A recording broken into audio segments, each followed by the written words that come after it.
probably not wrong. Sure. But dude, so I just got done firing off commissioning the CO system at Boulder today. When did you start? Today. And it's called a zoo fan?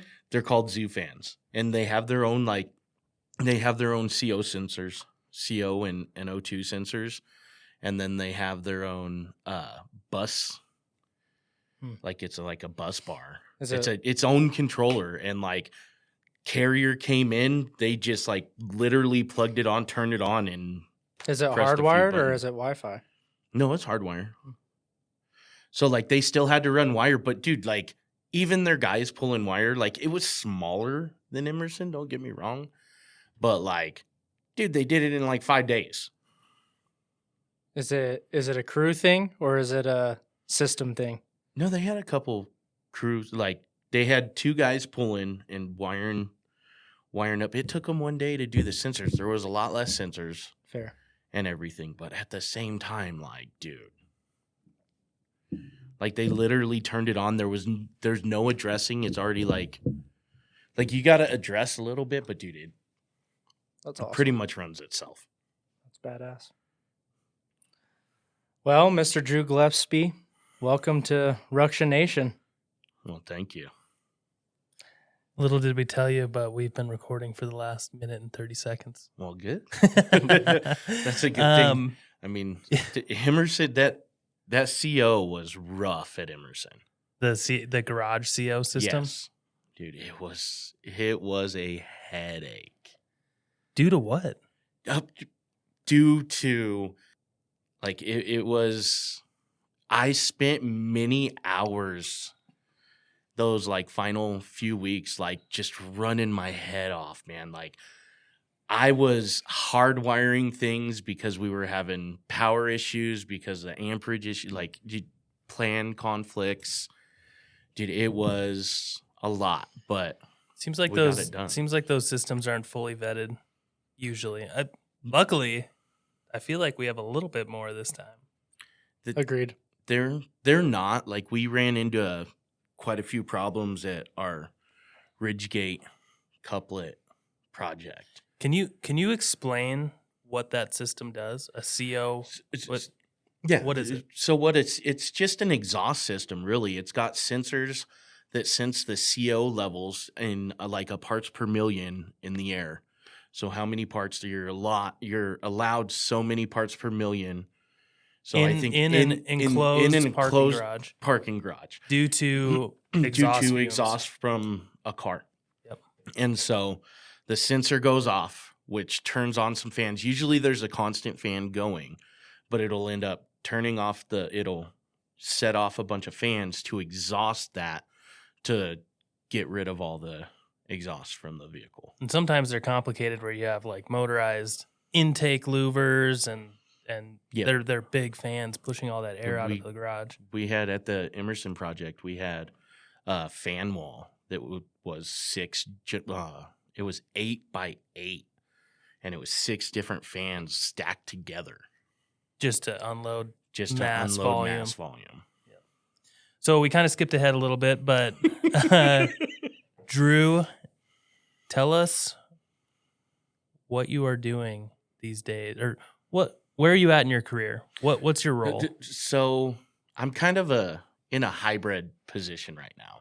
I'm doing technical service for I work for Still Bros, and we're an HVAC company, and we're kind of all over. We've got custom homes that we do. We do new construction, single family homes and new construction apartments, or multifamily, and usually when multifamily is involved, there's commercial involved with it. And so what I'm doing is I'm taking care of like our technical systems that we put into the custom homes, so our high dollar systems, communication systems, and then geothermal. I've done a little bit of geothermal work with that as well. And then I am foreman for commercial, for our commercial side for our multifamily. So I do the stuff that we like normally don't do that the other people don't do. Gotcha. And you've been a foreman / superintendent for the multifamily side for a few years now. It was like 3 years. I mean, me and you had our first project. What was that? 2022, I want to say it was. You're talking Castle Rock? No, Golden. Oh, the bike? The bike, yeah, Alchemy. Gotcha. That was my first Yep. hands in the cookie jar per se. Yep, and that was just a commercial TI build out, basically. And then you went from that to a 14-story. Well, no, I did. There was in between there. I finished out a building that we ended up inheriting, and then I did a job out in Brighton, which was just garden style apartments. It was pretty cut and dry, and then then I got thrown in to the biggest project that my company's ever done, to the 14-story project with the smoke control, the CO system. It's the first time anybody in my company's ever done smoke control. We did the CO system, and then there were all kinds of commercial spaces with the VRV units and exhausts and the ERV. I kind of want to get into all those different kinds of systems because it seems like I don't know how new all of it is, but it's kind of new to our world. It seems like things are getting a little more streamlined, a little more sophisticated on the HVAC side of things. Oh, they are. We're going from you're just a stupid thermostat guy to like gas furnace. You just the gas furnace. It's it's a lot more simple. But now we're going into a communicative era. And so you got to know what you're doing. Like it's all like we used to run off of 5 to 8 wires, right? To now you're cut down to 2, and it sends millivolts. And so it's all just little signals. Yeah. And I mean, anything can interfere with it. Like a TV can interfere with it if you got it too close to another machine. It's easy as just flipping your wires. It's going to send different signals and make you think that there's something wrong with the machine, but it's just not communicating properly. So it'll throw 10 different codes. Yeah. Before we get there, before we get too deep on that, can you just give us a brief summary of how you got to where you are today? Okay. Or it can be a long summary. I don't care. I mean, it needs to be the story of Drew and how you got to where you are. The story of Drew. We ain't got time for the story of Drew. Okay. Summarize. I mean, I've worn many different hats. I've just always kind of been a hands-on guy, but I ended up working at Jimmy John's for a while. Went all the way up the ladder. There was nowhere else for me to go, and I was like, I can do more with my life. I know I've got the brain to do it, and so I started looking for a job, and I saw Still Bros was hiring for a delivery driver. So, I mean, I started out at Still Bros, bottom of the ladder, and just started out as a delivery driver. They really didn't, they thought I was just some guy off the street, and then they started seeing that I had a smart brain, and so I worked from delivery driver to shop lead, from shop lead to foreman assistant to a foreman. And then now they took me out because of how I was able to handle that 14-story pretty much alone for a good long time until it really ramped up. And I mean, Still Bros stepped in. I'm not, they stepped in and helped out, but I ran it Joe. Our guy Joe usually comes in for our commercial stuff, but he was so busy that summer that he wasn't able to come in, and I was able to take care of all of the commercial stuff all by myself. And so that's where Joe took me under his wing to come do the commercial side. I'm sure last summer, having to tackle a lot of that stuff on your own, I mean, it had to have been overwhelming, right, for the first time? Oh, yeah, no doubt it was overwhelming. Looking back, are you glad it happened that way, though? Yeah. Oh, I mean, how much did you learn on that? I'm very grateful and blessed for the way that it went down because, I mean, I learned a lot, and I was able to put my head into the plans, do the things that the project manager was doing, just because our project manager was doing all kinds of other, we had so many multifamily jobs going on at once. We were spread to the point where everybody was doing everything they could. So I was picking up balls that we usually don't do. Like, that X vent, I redlined and routed X vents, and that was the first time I've ever did plans on my own. Right. That's kind of a office guy job typically. Right. And so I was able to do that. And I just snowballed from there. And I was able to start looking online, finding manuals, finding out what this is. I was able to read deeper into my submittals, and it forced me to just take the bull by the horns and just go. Because it was huge. When we first started, I had, 6 hourly guys and 11 piece workers, with one guy overseeing all of them. And so, and we were doing work on the 4th and 5th floor as we're doing work on the 1st floor. And as we're going up, running, putting in the X vents, or then you throw the roof in there and you throw the garage. It was a lot. And then they started, once we started being able to free other people up, they brought help on. And there was one point, I think we had, 50 guys on site at once? Close to. And I was still the top one. All right, I need you guys doing this, you doing that. And it helped me grow tremendously in my career. What was your favorite part on that project? The smoke control and how smoothly that went. Because when we originally sat down for our meeting with Bradshaw, Joe asked Bradshaw, he was like, hey, what is usually the biggest hang up? And he was like, oh, the mechanical guys, hands down. There's always something wrong with them. They always mess something up somewhere. And so we just focused on it. And I'd say we had the least amount of problems for the whole. I think as a whole village, everybody that was involved in that killed the smoke aspect. Yeah, everybody killed the smoke control. There weren't many hiccups for the smoke control at all. The hiccups we had was a blown resistor or something not communicating properly. As a full, I'm not trying to put us over anybody else. We had one of the wires was frayed for the electricians, and we just had to redo that. We had a VFD, one of the drives went out in the middle of a test. Just for anyone that doesn't know, what is a smoke control system? A smoke control system is basically a bunch of fans that are hooked up, you have ones for your hoist. They're either exhaust fans or pressurization fans. And you've got exhaust fans to take the smoke away, and you have pressurization fans for your stairwells and your hoistways so that people can escape. And this is in the event of a event of a fire. Yep. So it's hooked up to the fire alarm. And anything over 7 stories has to have that per code. And typically, these are big shafts, big vents, big fans, and it all needs to talk to each other. Same thing we discussed earlier. It's all communications. Okay, there's a fire on the 6th floor.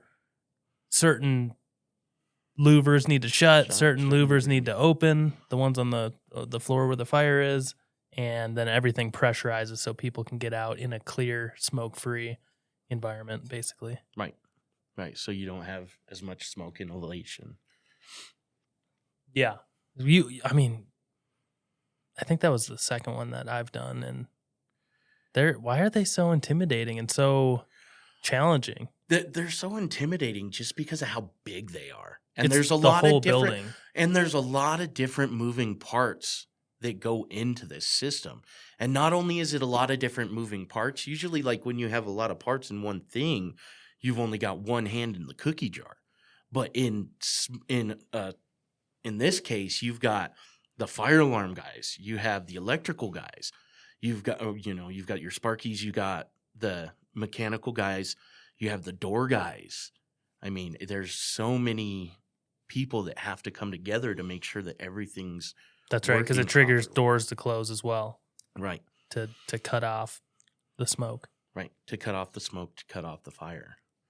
Like Yeah, and they're, I mean, including like fire caulking and framer, and they're all rated assemblies, and you're going all the way to the roof on a 14-story. You know, it's right. Well, and it's a massive undertaking. we had one of them was like, by the time it got to the top, I think it was like 60 by 22, and it's all 18 gauge duct. So, I mean, it's thick still. It's thick. It's heavy. You have to reinforce it so that it doesn't blow apart. I mean, there's a lot that goes behind it. And there's so many tests that you have to do to be able to get to where, just the test, the running test, just the actual running test. Like, we had to bring a company in to pressurize our ducts to make sure that they wouldn't blow up and make sure we didn't have, we're only allotted a certain amount of leakage. And So I think most people understand kind of how the HVAC system in their house works, to an extent. yeah. Natural gas furnace, to an extent, I will say. What are things that people don't know? Like you go on these calls, I'm or sure. you're trying to. I'm sure some people don't know any of it. There's What's a common thing that you hear, or a funny that you're told? A common thing is like my unit's freezing over and it's because they didn't change their filters, or you got like, we run into it like while we're doing construction where people turn it down to 59 and they're like, I'm gonna get 59-degree air. That's not how it works. It's the thermostat gets to 59. The air is usually way colder, and so you'll hurt a system turning it down past 68 on your AC, and then they'll go up to 100 degrees on your heat, and it just runs and runs and runs and runs because you can't reach that temperature. Yeah, because it's reading at the thermostat, not Right. the. It doesn't condition the air. It doesn't condition the air coming out of the machine. So, like, a lot of people think that they turn it to 100 degrees, it's going to have 100-degree air coming out of it, which it's got higher air than that. All the thermostat is just kind of a junction box, if you want to look at it, like a jumper box.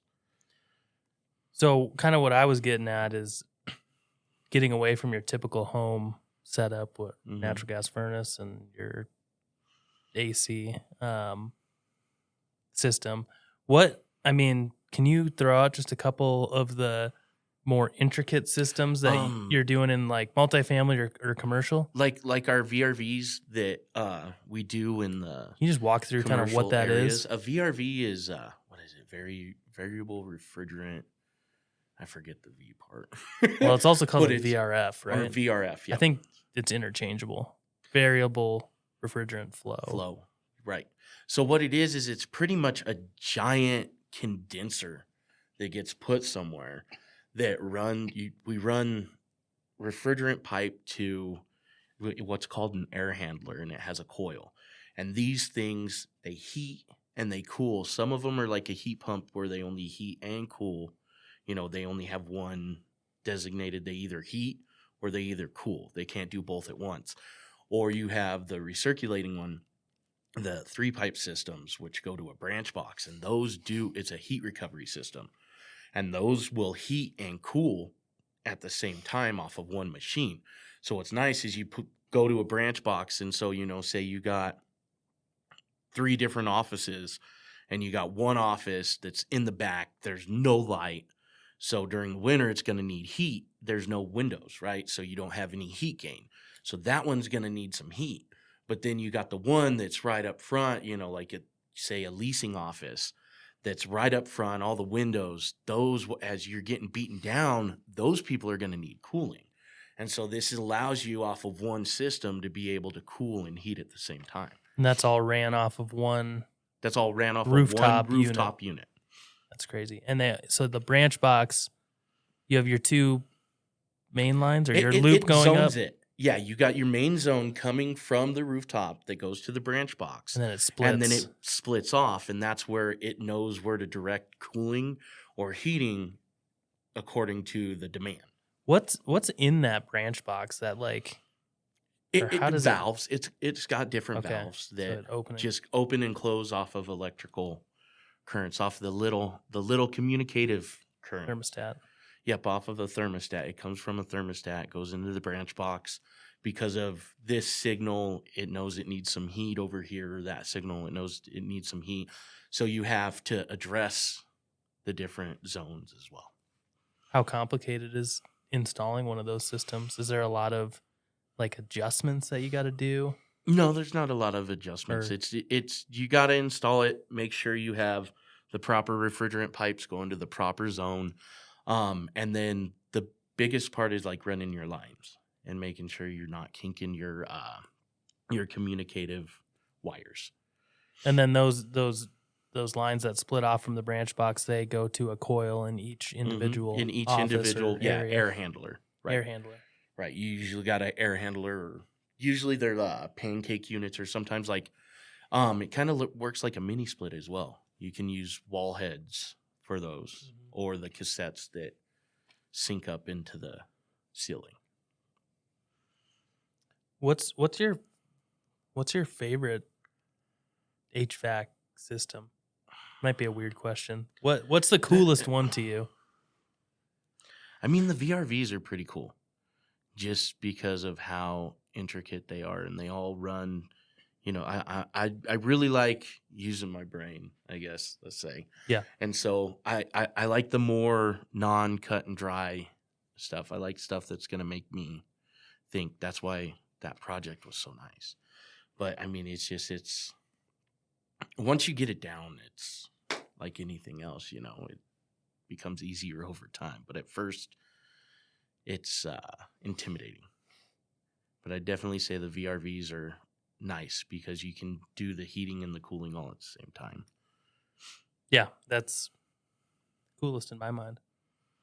And then, I mean, I've worked on a lot of different styles of units. I've been blessed to work on, like that golden project that we did. We had 3 different type of units, right? So we had the PTAC, which is like your, it just looks like an AC window unit, but it's the ones that you have in like hotels, and those do heating and cooling. And then they have, they're a heat pump. So the AC, because when you create cooling, you're creating heating. And so they figured out how to put a reversing valve, which will send the heat inside, the cooling outside, or the cooling inside and the cooling outside. And then they got an electronic backup heat. And then there's the VRVs, or I mean the VTACs, which are a vertical unit of those. And they go into a ducted system. You know, it goes into a closet, really, and then it's all compact in one little thing. And it expels the heat or the cooling outside, and then goes into a duct, and then gets distributed that way. And then So those didn't have a condensing unit? it's all inside the box. Okay, so it's on like an exterior wall, Yeah, it's on an exterior wall so that you but can nothing running up to the roof No. or down to the ground. Right. Wow, It's all that in is cool. one compact unit. And like those have boards that'll tell you, you know, they've got like a display unit that'll throw you error codes. They're so much easier to work on than like the aquatherms, because aquatherm becomes a whole nother ball game, because you're running off of heated water for your heat from some other source, rather it's a hot water heater or a boiler system. And if it's a boiler system, then you have actuators involved. And the actuators are pretty fun, as Cody knows. I do. And You look like you don't want to talk about it. It's No comment. And then not only that, you have like your piping that runs outside to either the ground or up on the roof to a condenser unit. And so, I mean, if you're working on one of those by yourself, man, it's rough. Why is it rough?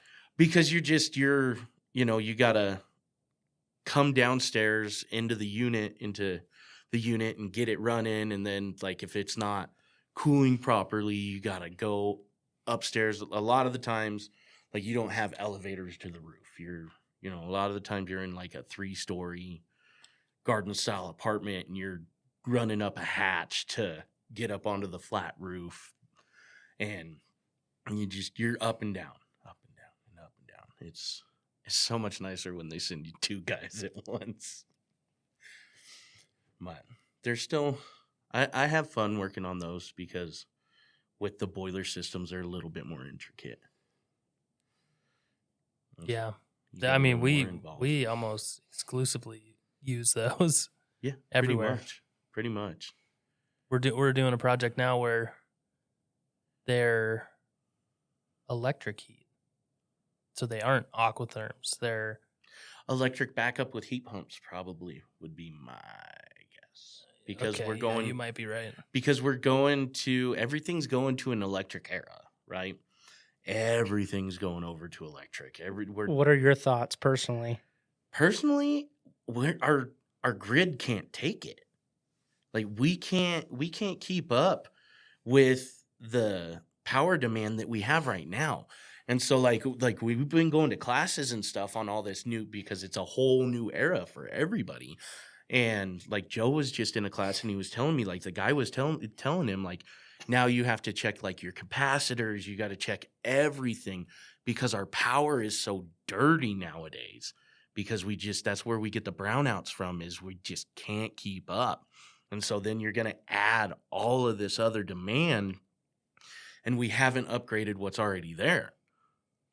So I understand we need to get away from the fossil fuels, don't get me wrong. But is electric the way? I don't know. So a heat pump with electric backup heat. It's all electric. Because the heat pump is like your regular condenser that's outside. And it's got a reversing valve, so it sends that heat. Because like I said, when you're creating the whole process, you create heating out of creating cooling. And so all it does is reverse it. And instead of, like, if you ever went to your AC while it's running during the winter or the summer, like you put your hand over where the fan's going out, it's hot. Yeah, it's releasing heat. Yeah, it releases that heat so that it can cool it down. Well, so the reversing valve sends that heat inside, so you actually are sending cooling outside. So like if you've ever, like during the winter, looked on top of a big building, like even like in a hospital, and you'll just all of a sudden see a bunch of steam rise up out of, off the roof or something like that. That's the unit going into defrost, because it starts icing over. The unit starts icing over, and so it goes into a defrost. Sends the heat back. It sends the heat back. It makes the unit inside go off that electric strip. That's why you have to have that backup. Well, and heat pumps only go, like a cheap heat pump is only going to work until like 30 degrees. How often are we below 30 degrees in Colorado? Once or twice. Yeah, okay. No. But so what it does is that heat strip will come on for like 15 minutes or so every couple of hours, and it goes into a defrost mode. So it just eternally defrosts and lets all that heat go out, and that's where you get those big plumes of steam. That makes sense. I got to see it a lot while I was working on that 14 story. Just kind of, Joe had told me about it, and I'd never really seen it before. And then I saw it working right next to Craig and Swedish, and it's really cool to see. It was really cool to watch. Like that. Getting back to your one comment though, like, yeah, it's a lot of strain on our already strained grid, because you figured like you're all of these are 208. So they're double demand. Like they're running less amps than you normally would. Don't get me wrong, but like where is it all coming from? Essentially. and you're seeing everything kind of go in that direction. And everything's going that direction. And with all this dirt, is it cheaper, like up front? No, I don't think so. I mean, it's got to be, right? No, because you've got more boards. There's probably rebates and stuff. No, you're getting rebates like running it. As far as running it, the heat pump, as long as your heat pumps, that's where you do start getting, what is it? I think it's like a 3-to-1. So every $1 you get 3 times that in energy, to where gas is a 1-to-1, right? Or electric. A pure electric furnace, right, is going to be a 1-to-1. Every dollar you throw in it, you're getting a dollar of usage, right? To where the heat pump, you're down to a 3-to-1. So you're like 30 cents. You're spending 30 cents to get a dollar's worth. And so that's why they're going that way. I don't remember what the gas difference is. But like I said, like, we definitely need to get out of using the fossil fuels. Don't get me wrong, but we need to kind of think of what we're doing before we do it. Like, we're kind of putting, that preferable, putting the buggy before the horse. Can you tell us about the geothermal? I don't know much about that. I can tell you a little bit. I don't know too much about it. I'm just kind of learning about it. But geothermal is kind of the is just using the earth, I think. But I haven't done those. I've done hydronics right now. But like, we got this one project, I guess this guy has a lake and he's got pipes going out into the lake to kind of bring that warmth. It's kind of, geothermal is using the heat, because anything below that frost line is going to be at 55 degrees already. And so it's kind of using that heat and energy, bringing it inside.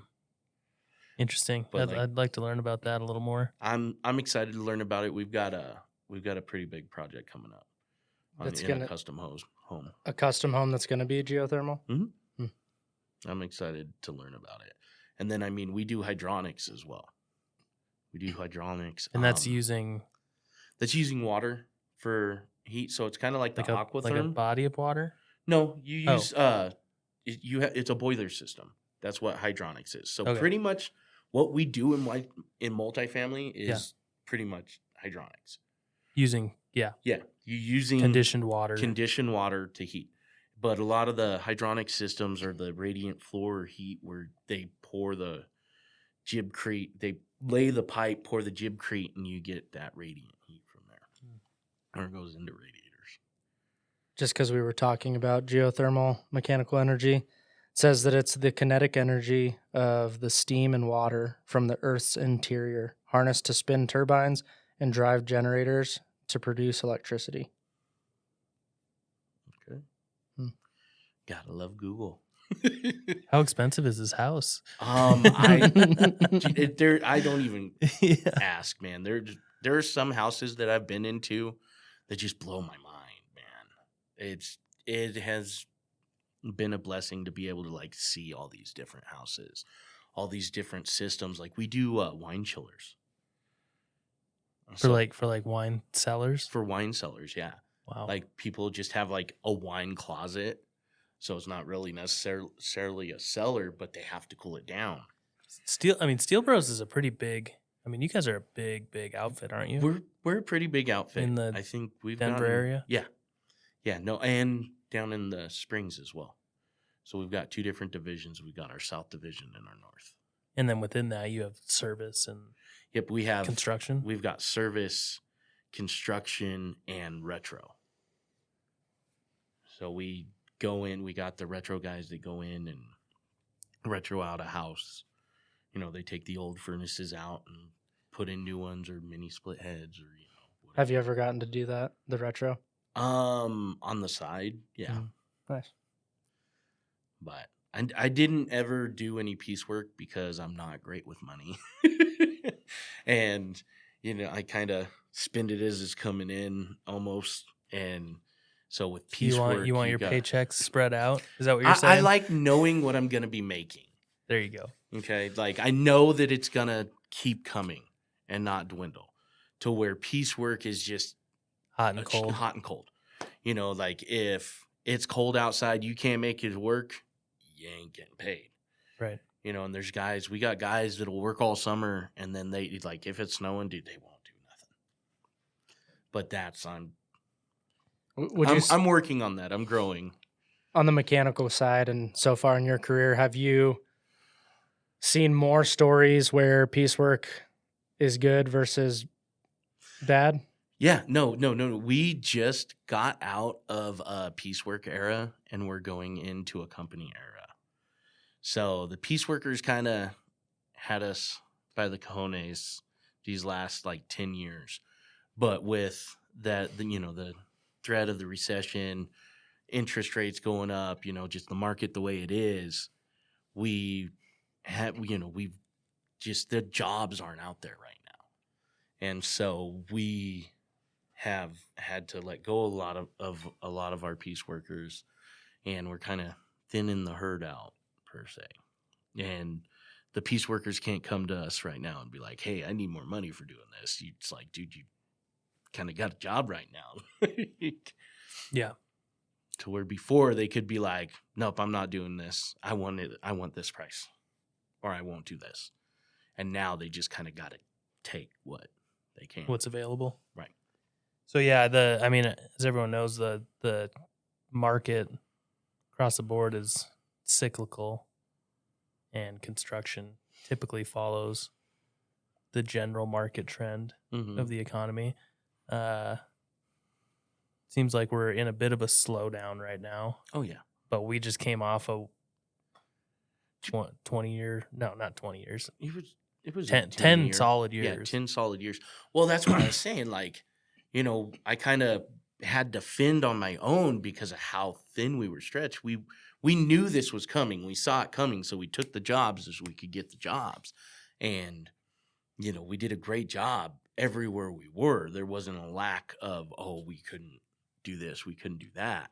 It's just we had guys doing multiple things. We had guys working multiple projects. We had 8 multifamily projects going at once. We've got 3 or 4 going right now. Is there still a need for people to become HVAC installers or technicians, even with this period of slowdown? I mean, yeah, of course. You always need more, and we're always going to be in demand. Especially on a technician side. Why, if someone's hearing that we're kind of in a lull and people are losing jobs, why is there still a need? Installers, like the piecework installers, that one, because it's going to come back. The market's going to come back up. People are going to start building again. But technicians, like, we're always going to need technicians. Everybody's always going to need heat. I'm really curious what the age gap is. I mean, just even on your home front at Steel Brothers, what is the youngest installer, technician, to the oldest? I mean, we've got guys in there that are 18 years old. And, I mean, we got one guy that's pretty much semi-retired that only works a few days a week for us. That just keeps doing it because he likes working. But we're definitely, it's harder to find younger guys that are willing to do the hard work. It's a lot of hard work. Like, yeah, we're getting to where we got to use our brains a lot more, but I mean, banging and slinging tin is not an easy thing to do. And I don't like banging and slinging tin. That's why I work towards becoming a foreman. How many guys are out there that love it? Project manager. Sorry to cut you off. I mean, I haven't really asked it. Everybody loves, it takes a special breed to work in HVAC, right? So we're all a little crazy. So I know there are some guys that just want to bang and sling, man. But it's a lot of wear and tear on your body. You're holding the duct up, and I mean, it's a lot of overhead work, just like being a mechanic. It takes a toll, and getting up and down the ladders. So you mentioned that your goal is to be a project manager. What exactly does that look like for a mechanical outfit? For a mechanic, I mean, I'm still kind of wrapping my head around it, but being a project manager, you kind of oversee the plans, the engineer plans that are coming in. And so you got to look at what kind of machines they want. And sometimes you got to, they want something that's just, it ain't going to work, or that's going to be a lot of money. So you got to kind of shop around and be like, hey, this is what we got. So you send it in your submittals, and the engineers approve it. And you got to make sure you're receiving what you're getting. And it's just kind of putting all the pieces together, knowing what's gonna work. Is it a more like budgetary role? Like you're keeping track It's of budgetary. It's budgetary and like office work. Yeah. Where But, I mean, but they come what's into your the goal? field. Where you see yourself as a project manager in the next 10 years, Oh yeah. 5 years? I should be able to get it in 5 years. There's a lot to learn. Yep. There is a lot to learn, but that's the next step in my journey. I mean, would you say this is a, viable career for anyone? Yeah. That's interested? I mean, I started out as a delivery driver, Right. and look at me now. Yep. That was 6 years ago in September. That's rapid, Right. You've moved up quickly. I have What do you jumped attribute that through- to? the grace of God, man. And just like he gave me a brain I kind of just got to figure out how things work. And I've always caught on really quick, and I'm a really hard worker. I mean, you guys have seen it. I run and run and run, and Yep. Sometimes I run until my body can't take it, and then I got to take a break. So you're when you say that your brain was made for this, what is it? I mean, what does that look like? Are you it able looks to like problem solve? I've always been a really good problem solver. And how often do you have problems on the job site? Every day. Yeah. It's not as peachy as everybody makes it out to seem. I mean, like on the Emerson job, like I said, like I was running around, I was doing the electrician's work. Everybody was so spread thin. Everybody else was doing everybody's work. I'm not trying to like boast myself up or anything. Like everybody on that whole project worked together so well. That's why we were able to complete that job the way that we were able to complete that job. But I mean, like they would just be spread thin, and so if I knew how to do it, I'd go ahead and do it. And if it wasn't like against code or anything for me to do what I was doing, I'd go ahead and do it. And I mean, like I had to hardwire stuff so that I could test things, and then they'd come back behind me and they'd actually like wire up their lines, but I'd just like wire stuff with, wire nuts and extension cord essentially. You just jumper it? Yeah, I'd just jumper it to get it going so that I could do my tests. Yep. Because I mean, we had so many different changes. It was like Inglewood Fire Department came in. They wanted more horns and strobes. And then we had the breaker issues where it was overlooked by the engineers, and our units that we were installing weren't supported by the amperage that was being supplied by the breaker. And so they had to like the electricians had to go through, rewire everything. Cody, you look like you have PTSD. No PTSD. I just things that have and will always be in my head. It's just nice to hear someone else hear it. It's nice to know that my hell wasn't just in my head. It was, and that's where I say like it was a blessing because it made me think on my toes a little bit more. It made me step out of my comfort zone per se. And I just, that's where I took on I took on more than I should have. There's no question about that in any way, shape, or form. I tend to do that personally. Pretty sure I told you to just figure it out. So let me ask you this. What would be 2 pieces of advice? One for someone that just wants to be an HVAC technician or installer, and one piece of advice for someone that wants to become what you are now.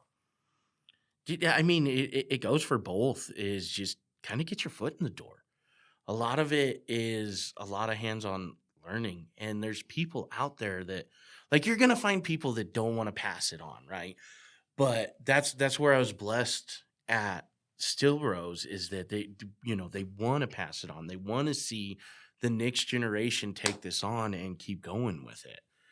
And so is it like repeatedly getting your foot in the door? Like, okay, I'm going to get my foot in the door, get hired, be low man on the totem pole. oh, I'll get my foot in this door where I can learn this system and Mhm. kind of just keep working your way up. Just, I mean, that's Just kind of essentially putting how I yourself did out it. there, Right. And that's, and taking if on you things. know, and show initiative. The biggest thing is, okay, so 2, I say just, so 3, get your foot in the door, show initiative, and take pride in your work. Because there's a lot of people out there that just kind of work to work. Check a box. Yeah, to check a box or to collect a check. Like, you What got to have pride in what you're doing. What does that look like in the HVAC? In the HVAC world, you can kind of see it. You don't really go up anywhere because in Steel Bros, like we know. Not only Steel Bros, I'd say anywhere that went for Jimmy John's as far as that's concerned. You can tell when someone's there for a paycheck and when someone's there to actually do a good job. And it all comes out in their work. Like, how does their ductwork look? How straight is their runs? How straight, how do they just cut stuff together and make it fit, or do they make it look good?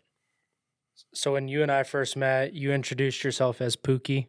Is that because you used an excessive amount? That is because we use it. I got called Pookie because of the project before that up in Brighton. I had to store our Pookie. Pookie is duct sealant. We call it Pookie because it kind of gets on you and it never comes off. So the Gray Star guys. So you guys had Nick on here. He was one of the guys that he started calling me Pookie. It just kind of became a nickname. It was actually my buddy James that started it. I'd come in every morning to come get some Pookie because it has to stay at a certain temperature in order for us to be able to use it. And so it's like, oh, I'm here for Pookie. And then they just started calling me Pookie, and all them guys started calling me Pookie. I kind of have this thing where, like, I don't really know my real name anymore because, like, even my friends, like, outside of work, they've got a nickname for me. It's Cheeseburger. Because I worked at McDonald's, I'd bring my friend home cheeseburgers, and so everybody I've heard people started call you calling me. Red. So Rojo is where it started while I was working in the shop. It actually started out as Jimmy John's because I'd wear my Jimmy John's shirts because I was just kind of burning through them. I knew I wasn't going to go to Jimmy John's anymore. And you wear your shirt in the shop, dude, it gets cut up by the steel, gets dirty, gets nasty, right? Yep. And so I just started wearing them just to kind of, so I wasn't burning through my clothes. And so one of our guys, Mauricio, he kept calling me Jimmy John's. And after about a year of it, I was like, dude. Were you still freaky fast in the? Oh, always. I'm always freaky fast. So it's funny because I was like, dude, you got to come up with something else, man. I'm never going back to Jimmy John's. You got to come up with something better. And so he thought about it for a while, and then he started calling me Rojo because he's Spanish. And you've got a red beard. And I've got more than a red beard. I'm just a red person. And so Rojo just kind of stuck, and like it flourished. Like everybody, it's funny because, like, the office guys per se, like the superintendents, that's where the Pookie came from. But as far as like the field guys, it's still Rojo. And it still is Rojo. Like, I mean, you'd walk around Emerson and just everybody knew who Rojo was. Mm-hmm. Like, it's and then you got Gordo from JDI that just shouted out every time he sees me. And so what was it? Who was it? Was it Bob or Bill? Both. They were like, what is Rojo? I was like, oh, that's my nickname. And they're like, what's that? It means red. So Bob started calling, he's the inspector. He just started calling me Red. Do you enjoy the nicknames? Oh, yeah, I love it, man. Like, it's epic. Yeah. It's funny because, like, I had Jake come on site one time while I was over there at the Brighton project, and like all my workers only knew me as Rojo. They didn't know me as Drew. Like, he came to our Connex and asked one of the guys, "Hey, where's Drew?" And he's like, "Okay, who's Drew?" Who? And then he was like, "Oh, Rojo," and he's like, "Oh, he's over there." Yeah. That's funny. Let's take a little break. Okay. The floor drains. Oh, drains. How often do floor drains just get deleted, forgotten about, or Yeah, a lot more often than you'd think. But that's luckily from my problem solving, I've always got an ace up my sleeve, right? Like you should see some of the runs that we had to run with, like Just daylight it. oh no, we did that. Okay, we daylighted it in a few places and it created a leak.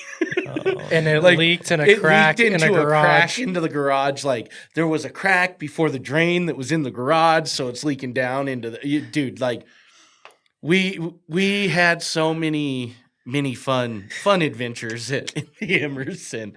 Like I had to like run our units. So there was no drains in any of the electrical rooms, right? So luckily there was a bathroom right behind it. We've ran into that before. We had the same thing at Zia, where we had no drains in any of the electrical rooms with a mini split. And you guys just got pumped the No, condensate line. no, we found a line to route to somewhere. Well, and that's what we found a line in the sink for on the back side of it. There was a unit that just so happened there was a bathroom sink right there, so we were able to use that. But then I know what I'm checking tomorrow. A little easier in a wood building. Yeah, check it now. But then like we had those mechanical rooms that were behind the stairwells. There were no drains close to there. So we had to put condensate pumps, run it all the way up and slope it all the way into the electrical room, cross the corridors. He's just sitting here. And then like, or they deleted the floor drains and they were supposed to have a mop sink or some sort of sink in our mechanical closets that were like barely big enough for our mechanical closets for the corridors. And they weren't high enough to be able to drain. And we like had to raise all of our furnaces to be able to get them to drain. We had a fun time. I had a lot of fun. Like there's this one time, I ended up, my back, I'd been running around that building so much that like my back was just like, nope, you're done. I mean, I couldn't walk. And I finally came back and it was during getting ready for smoke control, and these VFDs, they had 480 run to them. That's 3-phase 277 a piece. One of the lugs came undone, and I was just running around so much, like I didn't even think about it, and I was in so much pain. I grabbed the wire, and it was a stranded wire, and I ended up touching it to kind of bring the strays back together. And I mean, I shot up like, dude, I shot up so quick. But I'll tell you, my back didn't hurt afterwards. It healed you? It healed. It's called electric therapy. Wow. It's some electroshock. No kidding. Or you just have no feeling in your body anymore. No, I mean, I don't know. Either way, I could walk afterwards. That's all that matters. For those of you who have physically demanding jobs, do not try it. Yeah, I mean, at your own risk, right? Drew, tell us about the stress. The stress. How heavy is how heavy can the stress become? I mean, it can become like an elephant, man, or like 10. Especially when it's all coming down on you. And I mean, like, that's what was so hard about the 14 story, was because we were in so many different spots all at once. I mean, we were doing work on the 14th floor and finishing out on the first floor all at the same time, and everything in between. We had 12 shafts. No, 6. More. It was about 12. Yeah, about 12 shafts.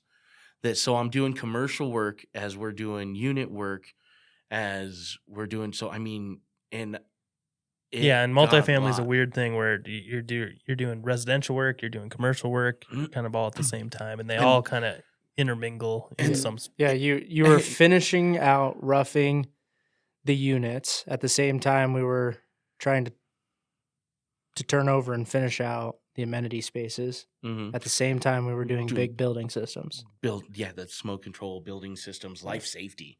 I mean, smoke control's life safety. That's a whole nother ball game. So I mean, it was just stressful trying to hit. You got to try to hit all these dates. If you're behind, you're 4 days behind can put someone 8 days behind. Where does most of that stress come from? Is it like, are you putting that stress on yourself because you hold yourself to a certain level? Is it coming from your company? Is it coming from the general contractor? It kind of comes from all angles, right? I pride myself very much in my work. There's no question about that. That's probably another reason why I've been able to get where I am right now. But I mean, you put it on yourself. Your company kind of, hey, like it'll start from the GC, and then if as a foreman, if you're not getting it, your GC will kind of go to your ownership, and it trickles down, which everybody's got a date they gotta hit, and the whole shit runs downhill is a giant concept in this industry. You guys are getting pushed. You guys as GCs are getting pushed by ownership. Ownership's pushing your bosses. Your bosses are pushing you guys. You guys are pushing the subs. Subs aren't getting nowhere. You got to push their company, which luckily, I don't think you guys had to get Still Bros involved too much. But they could see it, and I mean, I would be quick to be like, dude, I need help. We got this, and this going. And when they finally kind of came in and saw it, they were like, oh man. And we got workers in there just pounding stuff out. I mean, that's why we had 50 people on the job site, because we were roughing, we were QCing, we were running building systems, we were finishing amenity spaces. The wild part of all that is everything was ready for you guys and you were able to be effective. It's kind of wild that all 50 people were effective at every moment while they were out there. Yeah, we didn't have anybody just sitting there twiddling their thumbs. I mean, everybody was doing something, and we were able to get the job done. And I mean, there was a lot of waiting around just because of how many different moving parts there were. How do you manage that stress when you leave work? Before, it was a lot of drinking. Not a lot, but I would, during the weekends and my off time, I definitely cut loose quite a few times. More than I probably should have. Was it a coping? It was a coping mechanism from past traumas and experiences. Now I deal with all my stress with Jesus. Straight up, I go to my Bible, I pray to him, and my stress, even if I had this back at Emerson, oh man, life would be so good. You're able to let go of that stress. I'm able to let go of that stress and give it to him, man. There's no question about it. At this project, I was wiring stuff up this morning for the CO system up in Boulder. I'm sitting there wiring stuff up. Electricians are pulling, and at Emerson, I'd have been just losing my mind, and I'm watching my other foremen's losing their mind, and I'm like, guys, it'll be fine. It'll all unravel the way it's supposed to unravel. It's a lot of extra stress that you don't need. How did that? There's being mindful. How did that change come into your life?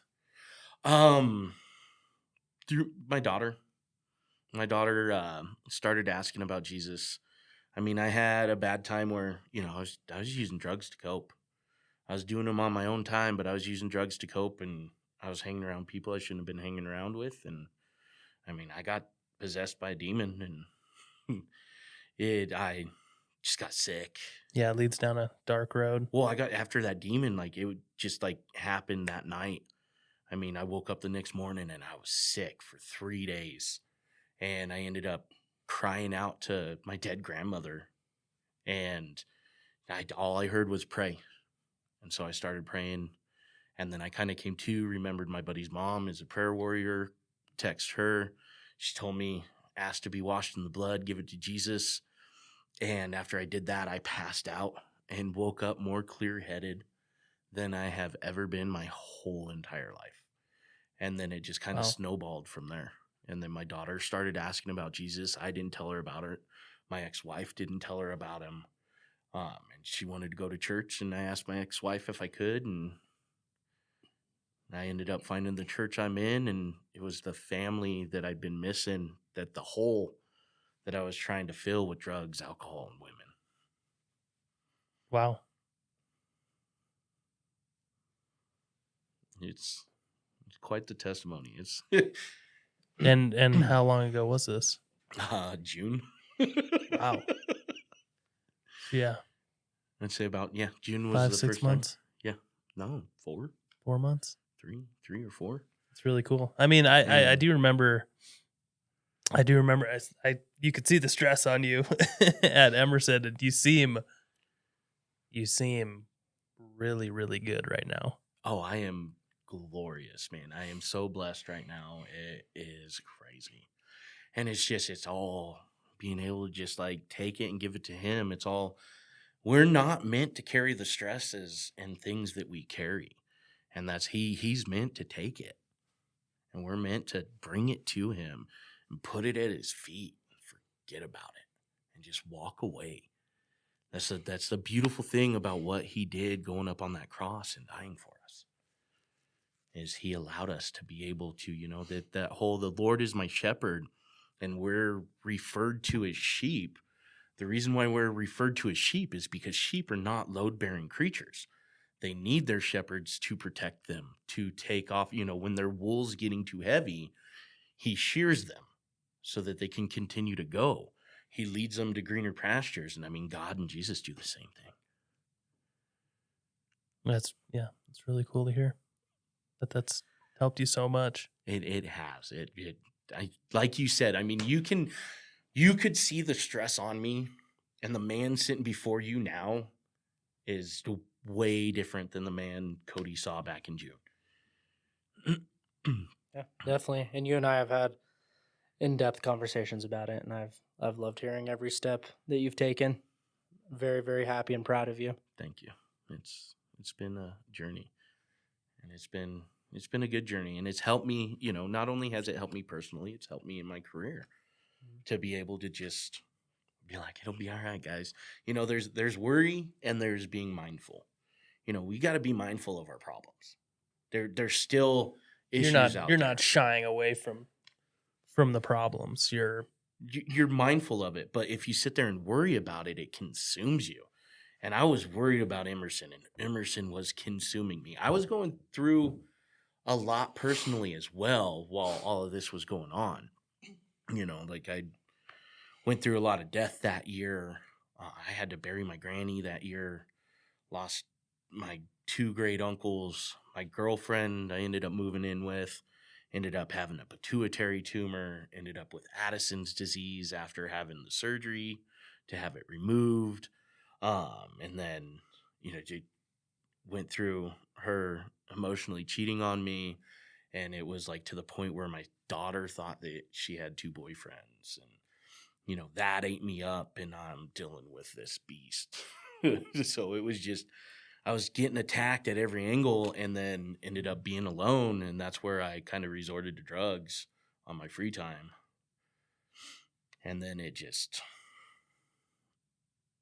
spiraled. Like, I'd do it in my free time. I wouldn't do it at work. And I tried, I'd get my job done, but you just see the stress on me. mm-hmm. And you could just see the stress, Well, it just wearing stacks down. up. It just stacks up, and it's Right. And another thing that has helped me through the years of like these big projects and stuff is this one chick told me this thing: there's only one way to eat an elephant, and that's one bite at a time. And if you kind of take that and run with that, like, it helps you a lot, because I mean, you've got to eat the whole elephant. There's no question about it. And then you get worried about, well, how am I going to do this? How am I going to do that? Instead of just taking one little bite. And then all of a sudden, before you know it, it's just gone. Yeah, you guys don't have access to these photos that we take of our projects, but we take, overall like wide view drone photos of these jobs. We take them once a week. Right. And sometimes it helps me just to go back to those and just be like, holy shit. Look at 3 months ago. I mean, it looks completely different. I mean, let's talk about how we started Emerson. I mean, we started roughing Emerson in April of 24, right? And we had people moving in June of 25. It's 288 units. And, we got life safety everywhere. We had the garage. 264, my bad. But so 264 units, 14 stories. And, we started roughing. That means that level 7 was poured in April. And so, I mean, like having those prefab walls helped out a lot. Mm-hmm. Helped out tremendously. There's no question about that. But I mean, for all those moving parts, for every hand that had a hand in that, like everybody should be able to look back and just have pride in being able to do what we did. Yeah, that was a massive project. It was a massive project. I mean, it was a big toll on Cody over here. I mean, he was a trooper through all of that, man. It's a job. You have to do it. You have to get everybody in the village everybody working in the right direction, and everybody did. So, like luckily we had a pretty good, like all the subs seemed to be pretty good, and everybody worked well together. And I know there were a lot of problems that just us subs would come together and figure out instead of having to bring them to you guys. Yeah. Unless like it conflicts and stuff we bring up. But do you have any funny stories that you could share? I mean, my 277 was a pretty funny one. Oh, what else? Man, I know there's other ones, but now you're gonna put me on the spot. I can't think of.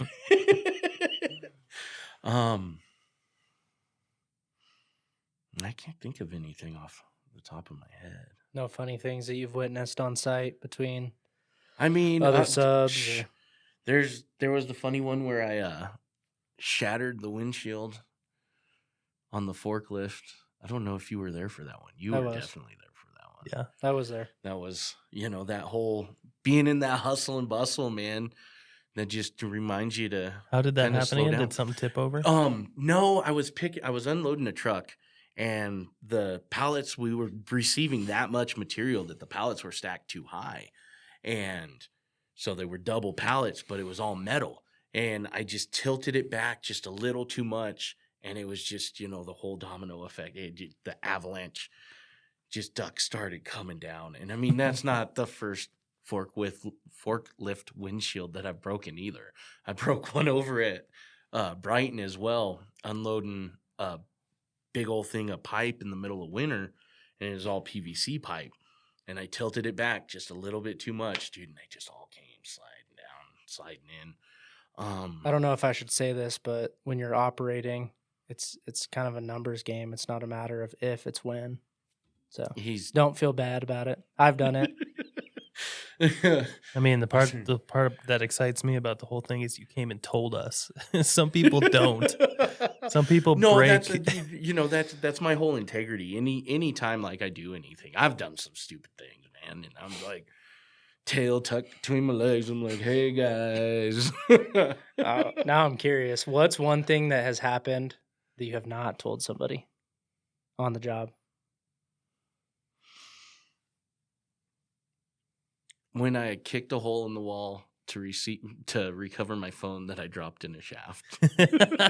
That's a good one. No, you told me that one. You told me. Yeah, but I didn't tell JDI. No, you did. But JDI fixed it. I told you after they fixed it. No, you told me my phone is trapped in this hole. My work phone. I don't know how the heck I'm going to get it out. I said, looks like you're cutting drywall. I didn't know you kicked it. I but kicked it. Still a hole, nevertheless. I kicked it. That's a tinner's drywall Yeah. keyhole saw. Keyhole With your saw on foot. her foot. Man, that's the thing, is that I've always kind of had integrity before, like even more so now finding God, but like before I still was like, if I mess something up, I was always taught, you mess it up, just, you know, it's better to come and tell someone that you mess something up instead of like finding out down the road and then like you're screwed and in so much more trouble. You know, it's like what you tell your kids. You're like, oh, you won't be in trouble if I tell you. They still get in a little bit of trouble, don't get me wrong, but the repercussions aren't as bad as if you hit it.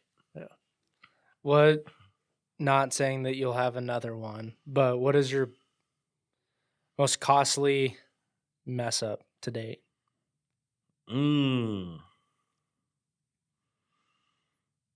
Probably the forklift window. That cost like No. Dude, it cost us like $7,000. No way. Yeah. I thought last time I broke one, it was $3,000. No, we got charged. We got charged like $7,000 for that. Other than that, they haven't been too bad. That's really, really good. Yeah. I mean, I can't think of anything that was just, you know. Mhm. Yeah. Emerson taught me to cross my I's and dot my T's pretty decent. I mean, there's still some X-Vents that are Happy to help. Thank you. I mean, there's still some X-Vents that didn't line up, but We don't have to tell anyone that. right. Now you can see it. Yeah, you can. They're pretty bad.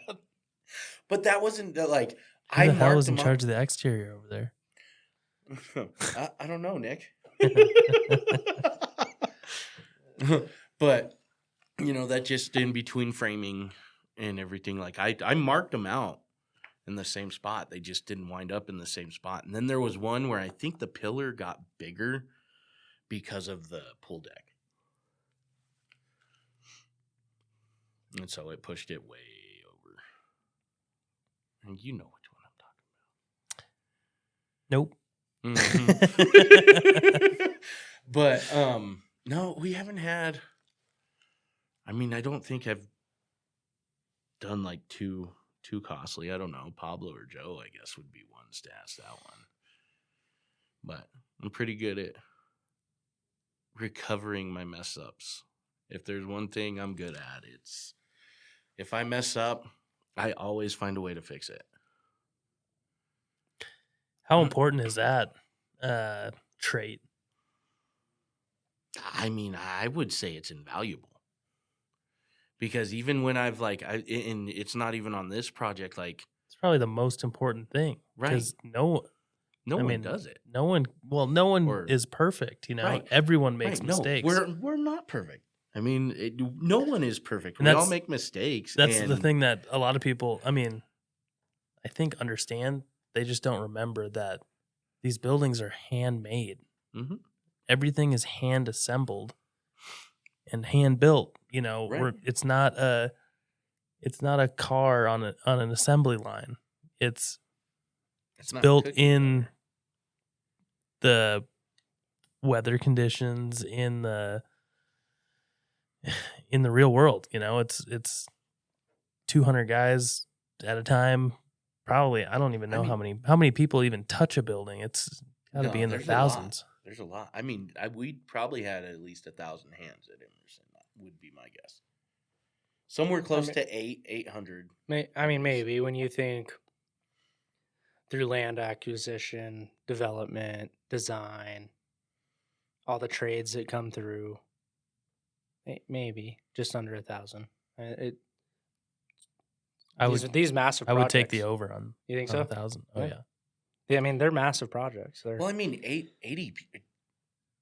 AP had 100. They had a lot of guys. They had like 50 guys. You had 50 guys. There's 100 right there. Yeah. Right. And then you figure JDI had at least 10 to 20.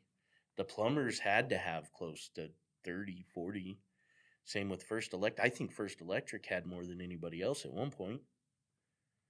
Yeah, I think First Electric That a pretty big- much had their whole company on site at one time. Not a big presence. I mean, especially after that bus duct, when who was it? Luke. Mhm. Luke went to turn the bus duct on, and it blew up on him, and poor guy got thrown into the wall. Lucky he had his earphones in, Have because you I mean it shook the building. have you had any close calls safety wise yourself or anyone on your crew that you've Oh, yeah. witnessed? Yeah, we've had safety. What's the biggest concern being a HVAC guy? Getting cut? I mean, The tin. the tin. I mean, but you're Oof. sitting there holding something, and it just slips, and you could get your wrist. I've filleted myself. I don't know how many times. Oh, man. Like, I filleted myself when I was a delivery driver. Like, I filleted my hand really bad one time.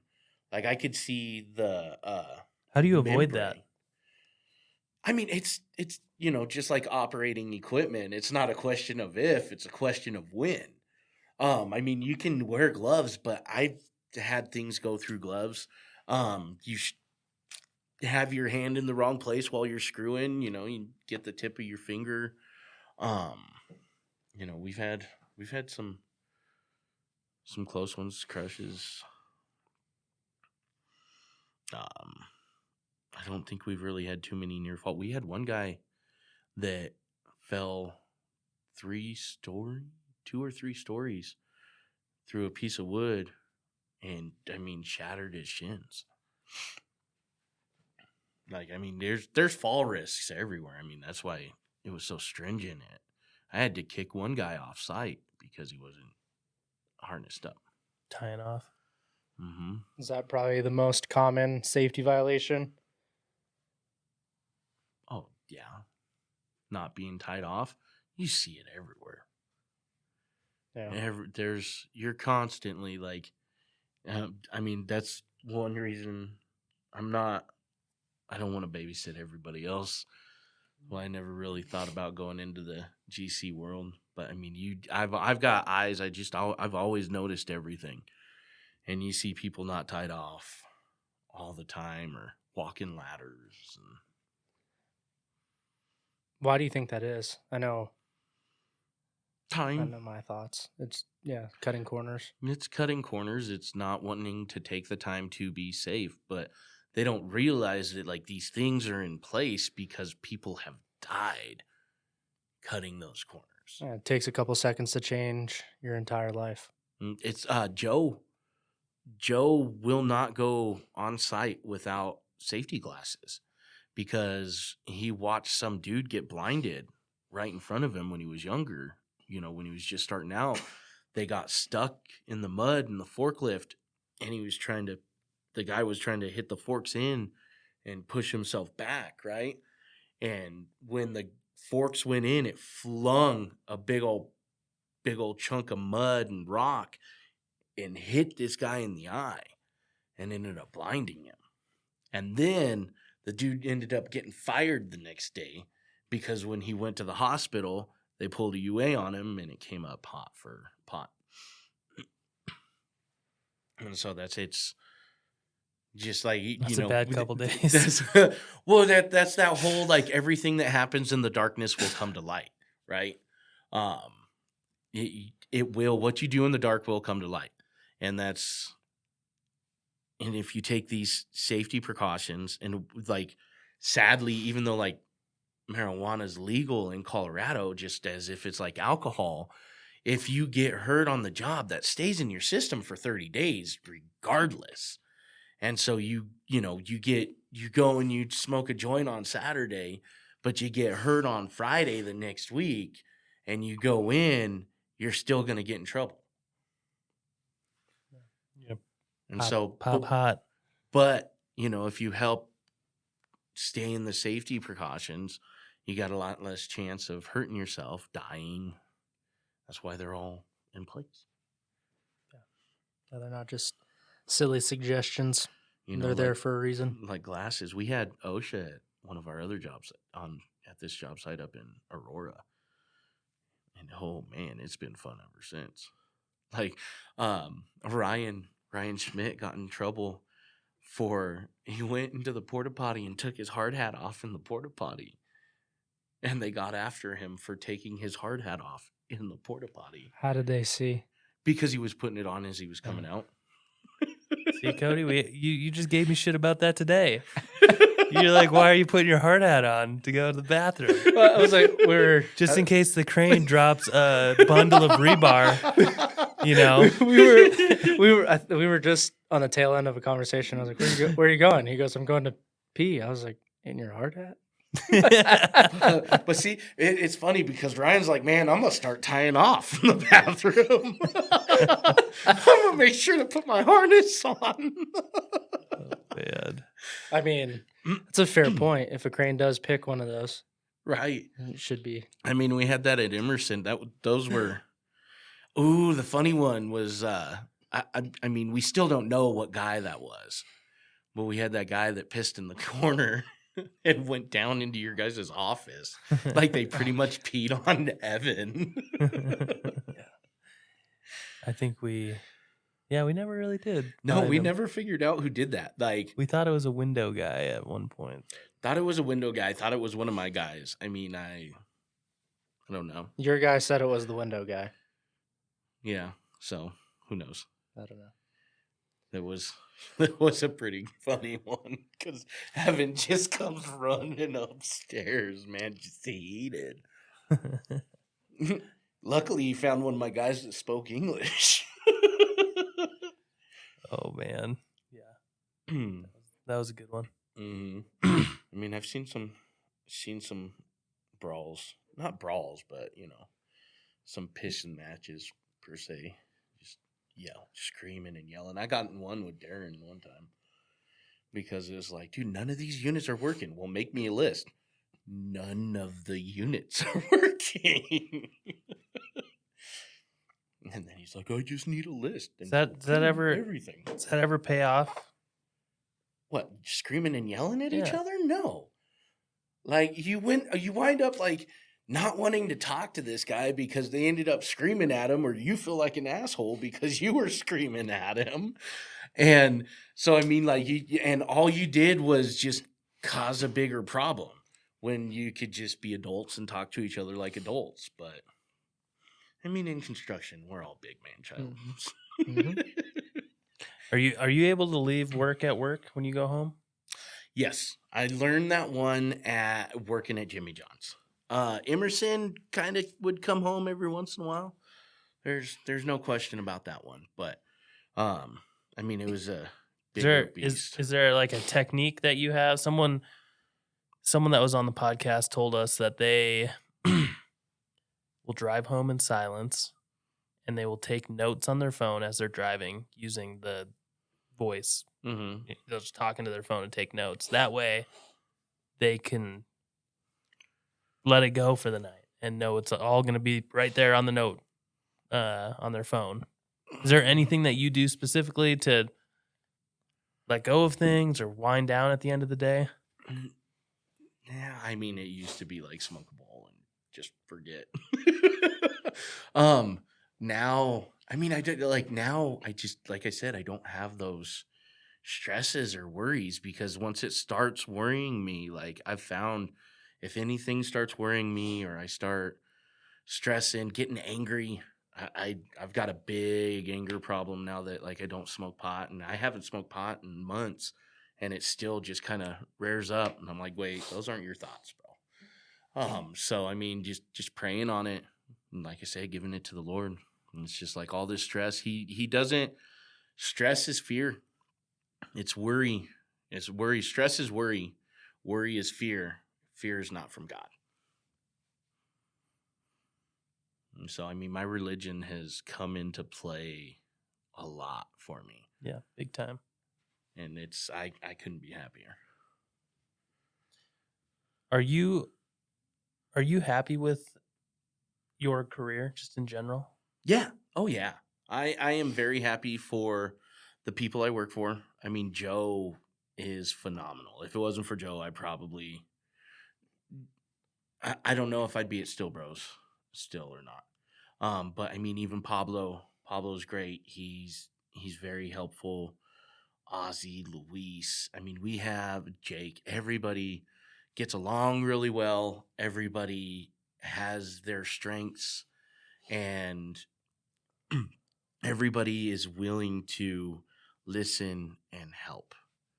And I am very happy, very blessed that I found Still Bros, because I mean, they take care of us as a company. Bo's amazing. He bought the company from his uncle, and like his uncle started a thing for Christmas. He was like, dude, I don't care who it is. Even like like a guy pushing a broom still going to get 50, whatever. He takes a big bunch of money and then just distributes it from everybody for Christmas. And I mean, you don't see that kind of stuff anymore. Mm-hmm. A lot of owners are going to take that money and run, right? Or just give it to the higher ups. Like, they care. Still Bros cares about the lowest person on the totem pole. And you don't really see that anymore in this day and age. Yeah, sounds like they take care of you guys. Oh, they do. That's, when you bring up your problems, they'll help do everything they can to fix it. Even if it's, hey, I need a personal day, I'm not, it's too much. So they will step in. It's the people that that you enjoy the most about your company and your career. Well, I mean, the people are who make it, right? Yeah. I mean, the people are who make the company. We've got a lot of prideful people, or not prideful, but people that take pride in the product that they produce. And just everybody's mindful, everybody's happy, because it's just a happy company, because it just trickles down. That's awesome. I think that's been one of the many common things that everybody has mentioned or said. It's the community around you that makes the project, the company, the career, whatever, or Right. whatever it may be. Right. It's that whole one bad apple spoil a bunch, right? Mm-hmm. And it goes for the same thing for projects. All of the projects I've worked on, I've been blessed that everybody works well together. And everybody has one common goal, and that's just getting things done. Getting them done and getting them done right. And you're talking the other trades. The other trades. Yeah. Yes. I mean, there's some projects you'll run into that, like, I've heard horror stories of, like, people just coming in and putting holes through our duct to run their pipe, and like running their pipe like straight through our duct, or electricians running wires straight through it, Mm-hmm. or HVAC guys just sitting there cutting their pipes to get through it. But I've been blessed for all these projects that I've worked on, that if like someone's in the way, you can go to that other person and be like, hey, I got a problem here. What are we going to do about this? Mm-hmm. And the response has been? Their response has been, yeah, I don't get that. I don't know. You figure it out. Yeah. Everybody's been team players so far. So for a high schooler that's listening right now, what's the most valuable first step that they can take in exploring the trades? I mean, find something that you love. I mean, you're gonna start as that guy just pushing the broom, and you're going in with a bunch of older guys. We're gonna give you a hard time, but remember, if you're not getting a hard time from like the guys like in the trades, they don't respect you and they don't care for you. Like, that's you're gonna get your feelings hurt. You kind of got to suck it up and just keep going. You're gonna, they're gonna tell you, go find the pipe stretcher. You're gonna spend 2 hours going and finding this tool that doesn't even exist. But you got to remember, you just got paid to go look for nothing. Right? I have never thought of it that way. Well, and a lot of people are like, oh, they wasted my time. I could have been doing this. Funny. Like, okay, yeah, you could have been learning something. But, that's that whole, like, I'm blessed to always look on that. I've always looked on the at the silver lining. I look at the gold lining now. It's a great way to be. Like, I look at the gold lining. You're like, hey, they tried to make a fool out of you, but you can be like, hey, fools, I just got paid to go look for this thing that doesn't exist. That is great for someone to hear. That is great. So, I mean, and then that's that whole thing is like, you know, you just got to come back at them. And the more you come back at them, they'll kind of back off a little bit, but you got to come back at them witty and smart, right? You can't just be like, oh, well, you're an asshole. And that's not going to work. That's just going to make them haze you more. You cry. That's really going to make them haze you more. Mm-hmm. It's all, we just kind of push your buttons, see what you can do. But I tell you to stick with it and take the strides. You just got to find the biggest guy on the crew and just take him out. Yeah. Don't come at me, bro. Ooh, I wish you would. No, don't do that, because some of them guys, got some pent up rage that we don't know about. Well, I mean, unfortunately, construction doesn't care about backgrounds. Exactly. But you know, my biggest thing is, advice. You know, you're gonna start at the lowest of the low. But you know, I am living proof. 6 years that you can start at low, and if you put your head in it, you put your I don't want to say pride, but you know, because prideful is, you shouldn't be prideful, but you should be happy with the things that you produce. You should know that you're producing a good quality thing, and just study, man. You know, it's like, we're like, oh, we're men, we don't read instruction manuals. Dude, read your instruction manual and they'll tell you a lot. So like continuing education or reading just manuals to systems? Or? Reading manuals to systems, trying to figure out how things work, because that's all it is like, rather it's air, you know, it's air movement is pretty much what I do, or water movement or electricity. They all run off of the same physics. It's all the same principles. Right. Just put into different lingos. And, you know, just pay attention. Listen to the old timers. Yeah. They've been through it. Like, learn from their mistakes. And you're going to make mistakes, like we said earlier. Oh, yeah. No one is perfect, but learn from those mistakes. Find the blessing. Like, you know, like I've found the blessings in all of my mistakes. It's the only real way to grow. Right? You got to know that you're going to mess up. And sometimes it's going to be really bad. But try to figure out how you're not going to do it the next time. Or if you do mess up, try to figure out how to make it right. 2 final questions for you. Okay. Number 1, just because I was curious about this earlier. If you were to pick a different trade, what would it be? Man, I don't want to pick a different trade. That's fair. That's fair. It might be electrician, just because I like using my brain, and they use their brain a lot more than we think. Plumbing, it'd be electricity, or it'd be electrician or plumbing. I mean, plumbers got to use their brains too. I mean, they got to watch all kinds of stuff as well. But that's what I love about HVAC, is that it's like, you know, I'm kind of like the Avatar. I take all the different elements and make them work, because, you know, it's not just moving air. I deal with electricity and I deal with water. Right. I deal with water flow. And then final question. Do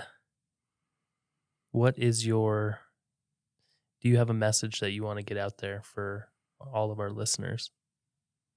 Just get out there and do it, man. Just live life. Life's too short to sit around and question what if.